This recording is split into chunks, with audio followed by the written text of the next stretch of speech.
Every morning begins the same way. The sun rises, the clock ticks forward, and the world carries on, seemingly unchanged. Yet, within those moments, lives are shaped, not by chance, but by the choices we make. Small, almost imperceptible actions and decisions that echo far beyond the moment. Consider this. A man hesitates for just a second too long, and an opportunity passes him by.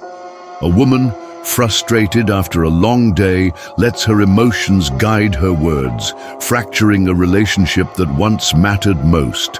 Somewhere else, someone with ambition but no discipline finds themselves stuck in the same place year after year, wondering why success feels so out of reach. These moments aren't random. They're the result of 5 forces that influence every aspect of your life. 5 forces that demand your attention, your discipline, and your respect.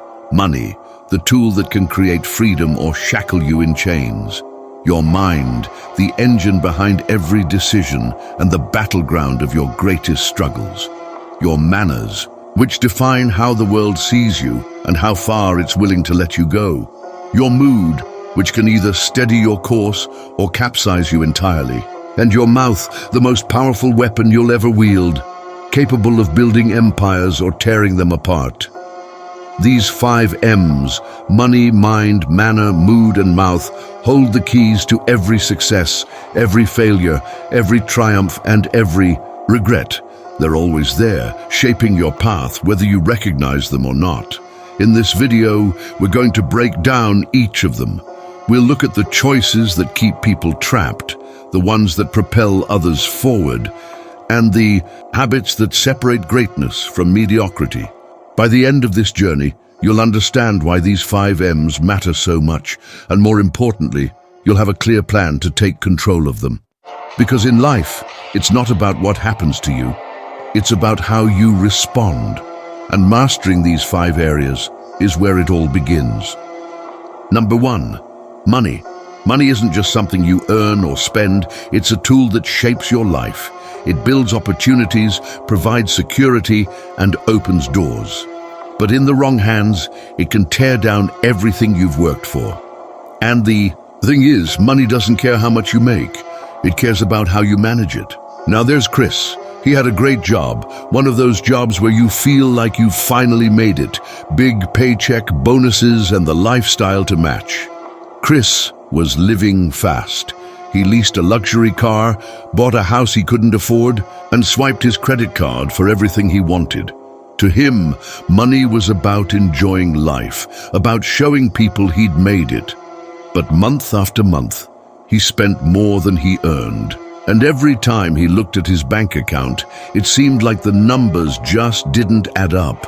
By the time Chris realized what was happening, he was buried under $80,000 of debt. His paycheck wasn't enough to cover his bills. The vacations stopped, the car payments fell behind, and the stress started taking over. Chris thought his job would always be enough. But what he didn't realize was that money isn't about how much you have. It's about how you use it. Now, on the other hand, there's Maria. She didn't have a high-paying job. She worked hard but lived on a modest salary. Maria understood something Chris didn't. Respect your money, and it will respect you. Maria created a budget. She tracked every dollar, saved before she spent, and avoided anything she couldn't afford. It wasn't easy and it wasn't glamorous, but it worked. Years later, Chris is still trying to dig himself out of his financial hole. Meanwhile, Maria owns her home, has an emergency fund, and invests a portion of her income every month. She didn't need a 6-figure salary, she just needed discipline. So, what can we learn from Chris and Maria? The difference between success and struggle with money isn't about income, it's about mindset and habits. First, develop a budget and stick to it. A budget isn't about limiting yourself, it's about freeing yourself. When you know where your money is going, you're in control. Second, start saving, even if it's a small amount. Set aside 10%, 5%, or even 1% of your income. Over time, that habit will grow into something meaningful. Third, invest in yourself. Your skills, your education, and your personal growth are the greatest assets you'll ever have. Don't waste your money on things that lose value. Put it into things that build value. And finally, avoid debt traps. Live within your means. Borrow only when it's necessary and make sure you can pay it back. Debt is like quicksand. It pulls you down faster than you think. I've seen people go from nothing to everything because they respected their money. And I've seen people lose it all because they didn't. Money isn't complicated. It's the decisions we make that complicate it. Picture this: a man working a regular job, earning just enough to pay the bills. He starts setting aside $100 a month. That's it, just $100. He puts it into a retirement account, invests in a low-risk fund, and lets time do the rest. 20 years later, he's got more saved than someone earning twice his salary who spent every dollar they earned. Now think about the person who wins the lottery, millions of dollars at their fingertips, but without a plan, without discipline. That money disappears as fast as it came, and they end up worse off than before. That's the difference between using money and letting money use you. But money isn't everything. It's a tool, yes, but it's controlled by something even more powerful: your mind. Because if your mindset isn't right, even the best financial plan won't save you. And that's where the second M comes in. Your mind is where every decision starts and where your greatest battles are fought. Number 2, mind. Your mind is your command center. It's where every choice, every action, every reaction begins. You can have all the money in the world, but if your mindset is weak, it won't matter. Your mind has the power to elevate you or destroy you. Think about this. 2 people can face the exact same problem, but one will find a solution and the other will sink deeper into frustration. The difference isn't luck, it's mindset. Now there's a story about a man named David. David was laid off from his job at 45. He had no savings, no backup plan, and a family depending on him. Most people in his situation would crumble under the pressure. But David, he decided this wasn't the end. It was the beginning of something new. He started small, picking up freelance work, learning new skills and networking with people who could help him grow. It wasn't easy, but he kept his mind focused on one thing: progress. 5 years later, David runs his own business, employs 10 people, and has a level of freedom he never thought possible. The turning point wasn't when he got laid off. It was when he decided to take control of his mindset. Now contrast that with someone like Sarah. Sarah also faced a job loss, but her mindset was different. She told herself, "This always happens to me. I'll never catch a break." Instead of taking action, she let fear and self-doubt take over. She spent months waiting for the perfect opportunity, but it never came. And years later, she's still stuck in the same place, wondering what went wrong. So how do you take control of your mind? It starts with 3 key steps. First, control what you feed your mind. The books you read, the shows you watch, the people you surround yourself with, all of it matters. If you're constantly filling your mind with negativity, don't be surprised when negativity dominates your thoughts. Choose to feed your mind with inspiration, knowledge, and positivity. Second, challenge your thoughts. Not every thought you have is true. Self-doubt will whisper lies, telling you you're not good enough, not smart enough, not capable. When those thoughts creep in, ask yourself, is this fact or is this fear? Most of the time it's fear. Replace it with action. Third, set goals that push you. The mind thrives on direction. When you wake up with a clear purpose, your mind works with you, not against you. Write down what you want to achieve and break it into steps you can tackle every day. Remember this: a strong mind doesn't mean you never have doubts or fears. It means you don't let those doubts and fears control you. Think about an athlete. They spend hours training their body, but the real battle happens in their mind. When they're down by 10 points, exhausted and running out of time, it's their mindset that determines whether they give up or keep fighting. Life works the same way. Your circumstances might be tough, but your mindset can turn obstacles into opportunities. It's not about ignoring the challenges, it's about facing them with the belief that you can overcome. Here's the thing, your mind is either working for you or against you. If you don't take control, it'll run on autopilot, and that autopilot is often set to fear, doubt, and comfort. But when you take the driver's seat, when you train your mind to focus on solutions instead of problems, you can achieve things you never thought possible. But even with a strong mind, how you present yourself to the world matters just as much, because your mindset is internal, but your manner is how the world sees you. And that's the third M, the one that can open doors or close them before you even get a chance to step inside. Number 3, manner. Your manner is your personal signature. It's the way you carry yourself, the way you speak, the way you treat others.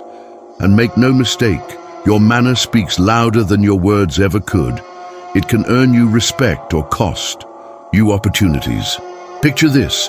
You walk into a room, and within seconds, people have formed an opinion about you. Before you even open your mouth, your posture, your expression, your energy, everything about your manner tells them who you are.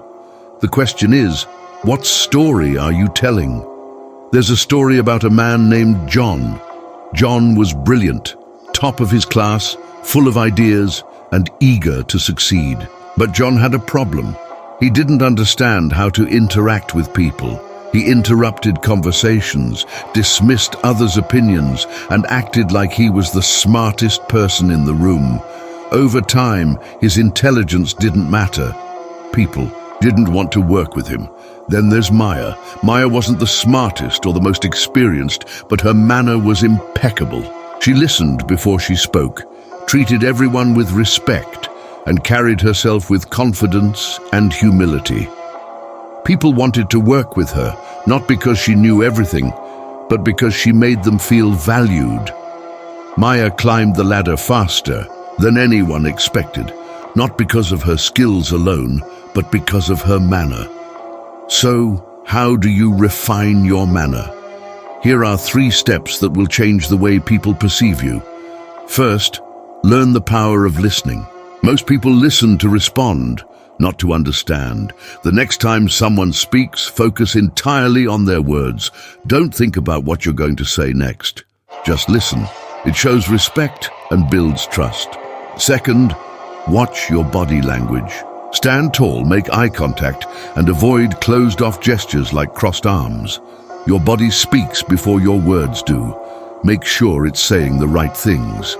Third, practice kindness. This isn't about being a pushover. It's about treating people the way you'd want to be treated. A simple smile, a thank you, or an encouraging word can go further than you think. Your manner isn't just about how others see you, it's about how you see yourself. When you carry yourself with respect and confidence, people notice. And when people notice, opportunities follow. Think about the people who've made the biggest impression on you. Was it their talent, their knowledge, or was it the way they made you feel? Your manner is what leaves that lasting impression. It's what people remember long after the conversation ends. Imagine a room filled with executives, and you're the one they're deciding to work with. Your credentials might get you in the door, but your manner is what gets you the deal. It's not about being perfect, it's about being intentional. Every gesture, every word, every action builds the story you're telling about who you are. But there's more to this story, because even with the right manner, there's something else that determines how you show up in the world. It's the emotional state that drives your decisions, your reactions, and your focus. That's the 4th M, your mood, and it's more powerful than most people realize. Number 4, mood.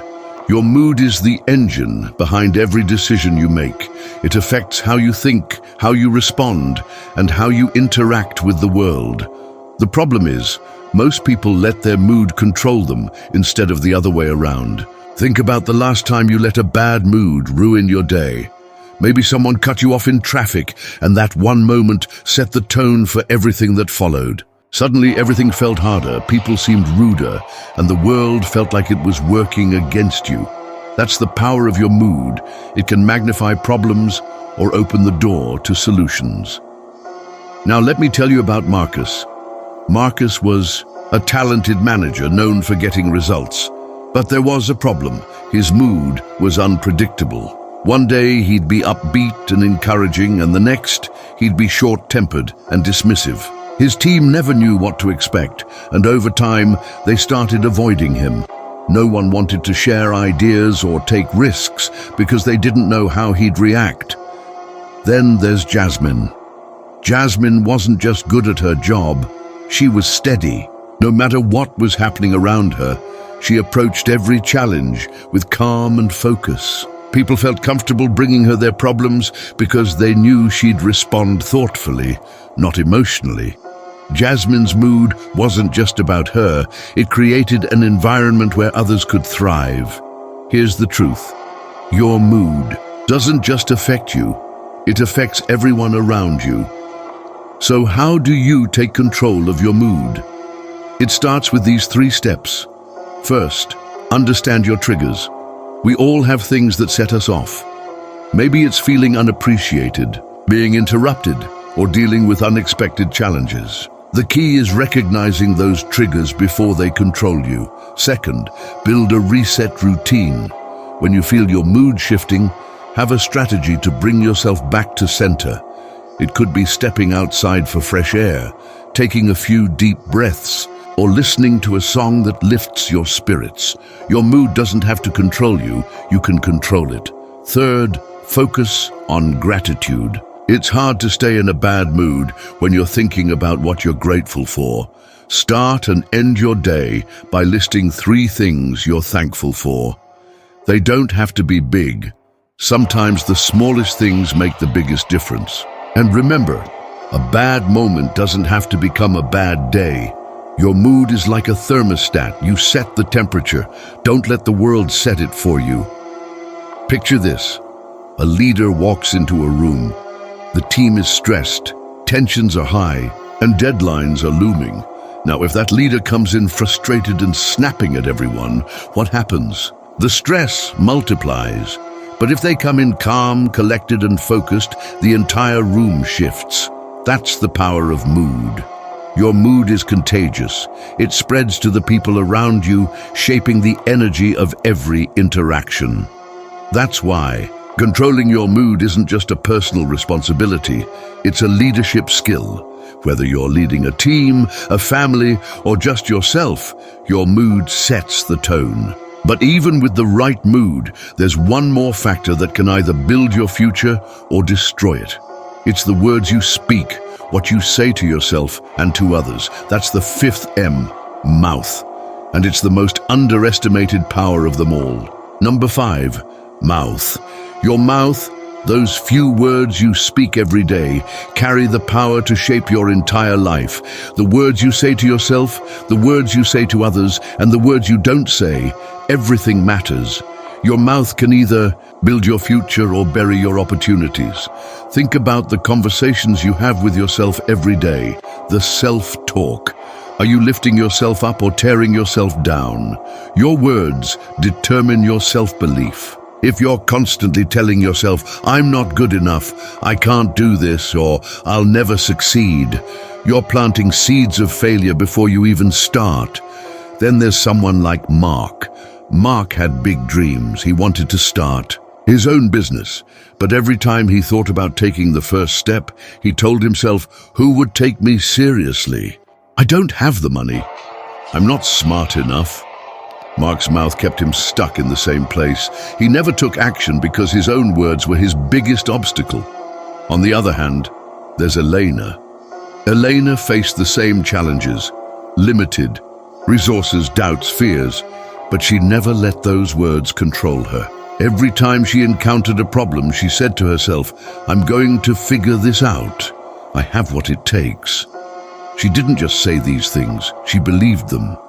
And her mouth became a tool of empowerment.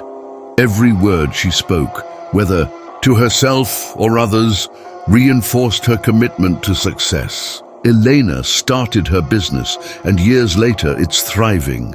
So how do you use your mouth to build your future? Here's how. First, speak words of affirmation to yourself. Don't wait for others to believe in you. Believe in yourself. First, tell yourself, I am capable. I am worthy. I will succeed. The more you affirm these truths, the more your actions will align with them. Second, choose your words wisely when you speak to others. Words have power. They can motivate, uplift, and inspire, or they can cut down, discourage, and defeat. Pay attention to how you speak to the people around you, your friends, your family, your colleagues. Every word counts. Third, be mindful of what you don't say. The words you hold back, the ideas you don't share, the gratitude you don't express matter too. Sometimes it's not what you say that makes a difference, but what you choose to leave unsaid. Your mouth isn't just about what you say. It's about how you say it. Are your words aligned with the life you want to create, or are they holding you back? Think about the people you know who always have something positive to say. How do they make you feel? Inspired? Hopeful? Motivated? Now think about the people who complain or talk down about everything. How do they make you feel? Drained, negative, defeated? The words you speak determine not only how you feel about yourself, but how others feel about you. The energy you put into your words is felt by everyone who hears them. And here's something important. The way you talk about others says a lot about you. When you speak badly about someone else, it's not a reflection of them. It's a reflection of your character. Speak kindness, speak respect, and your life will follow. The 5 M's, money, mind, manner, mood, and mouth, are not just concepts. They are the building blocks of your success. If you can master these areas, you can transform your life from the inside out. Each of them plays a role in shaping the person you become and the world you create around you. It's not about having more, it's about using what you have. Whether it's your finances, your mindset, your mannerisms, your mood, or the words you speak, every element plays a part in your journey. You've got the power to shape your future. Now take control. It's what you do with what you have that counts. Master these 5 M's and watch your life change in ways you never thought possible. Now let me break this down for you. Real quick, we just went over the 5 M's, money, mind, manner, mood, and mouth. And let me tell you, these aren't just some words I'm throwing out there. These are the keys to your success, your happiness, and your future. You've got to get control of all 5 of these if you want to level up. Money. If you ain't got control of your money's got control of you. Your mind is the battleground, and you better protect it. Your manner, you want respect, you better start giving it. Your mood, don't let your emotions make decisions for you. And that mouth, use it to build people up, not tear them down. Each one of these areas is going to either make you or break you. If you want success, if you want to change your life, it's time to step up. Now you've heard the game plan, and now it's on you. The question is, what are you going to do with it? Will you keep going the way you've been going, or are you going to take control and change your life today? Listen, I need you to do something right now. Comment below. Tell me which of these M's you're going to master first. Is it your money? Is it your mindset, your manner, your mood, or your mouth? Whatever it is, I need you to make a commitment today. Don't wait. And if this video hit you in the right spot, do me a favor, like this video, share it and hit that subscribe button. We're bringing more motivation, more fire, and more wisdom every week. So hit that notification bell and let's get you moving forward. Remember, your future starts today. What you do right now determines where you